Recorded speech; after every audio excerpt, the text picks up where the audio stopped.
Top quality और consistent performance के लिए सिर्फ सिल्वर पंप। टॉप क्वालिटी और कंसिस्टेंट परफॉर्मेंस के लिए सिर्फ सिल्वर पंप, नाम याद रखना।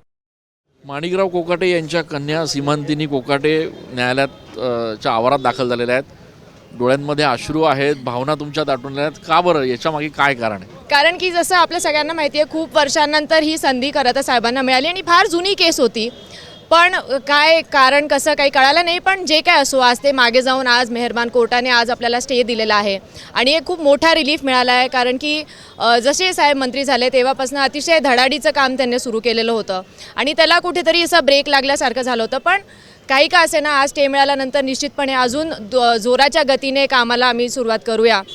आणि जसं मी सगळ्यांना सांगितलं की सत्य परेशान हो सकता है पर पराजित नाही, याचं उत्तम उदाहरण खरं तर आज आपल्याला इथे दिसून आलं आहे। एकूणच या सगळ्या प्रक्रियेमध्ये साहेबांची भेट झाली नाही किंवा त्यांनी माध्यमांशी बोलण्यास नकार दिला, नेमकी त्यांची मानसिकता काय होती, काय नेमकं चाललं होतं? ते ॲक्च्युली ते स्वतः खूप पॉझिटिव्ह आहे, पण आमच्यासारखे लोक थोडे आम्ही घाबरून असतो। कारण की जसं खूप वर्षांनंतर मंत्रिपदाची संधी मिळाली आणि आता काय होतं, राजीनामा द्यावा लागतो का? कारण की राजकीय परिस्थिती असे होती, विरोधकांचंही फार प्रेशर होतं।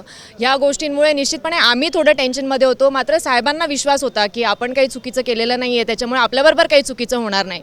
पण थोडं माध्यमांपासून थोडं लांब जाऊन थोडं विचार करणं किंवा कार्यकर्त्यांना आधार देण्याची भूमिका साहेबांची होती आणि म्हणून ते माध्यमांच्या समोर येत नव्हते। परिवार म्हणून तुमची नेमकी ह्या मधल्या दिवसांमध्ये भूमिका काय होती? तुम्ही कशा पद्धतीने हे सगळं हाताळलं? पॉझिटिव्ह राहणं, पॉझिटिव्ह विचार करणं, वाईटातनंही नेहमी चांगलंच होतं हा विचार करणं, या भूमिकेवरती खरं तर आम्ही ठाम राहिलो आणि ह्याच भूमिकेवरती ह्याच धर्तीवरती आम्ही कार्यकर्त्यांनाही आधार देत होतो।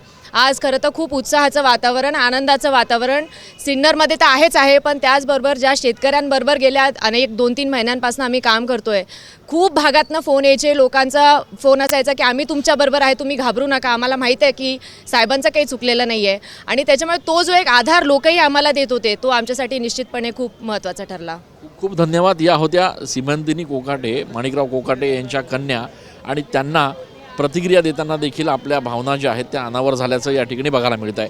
कॅमेरा पर्सन प्रसाद पवारसह मी चंदन पूजा अधिकारी, TV9 मराठी।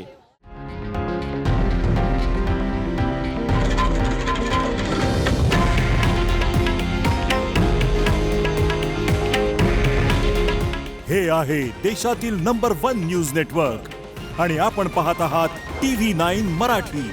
काळजी तुमची, हित महाराष्ट्राचं।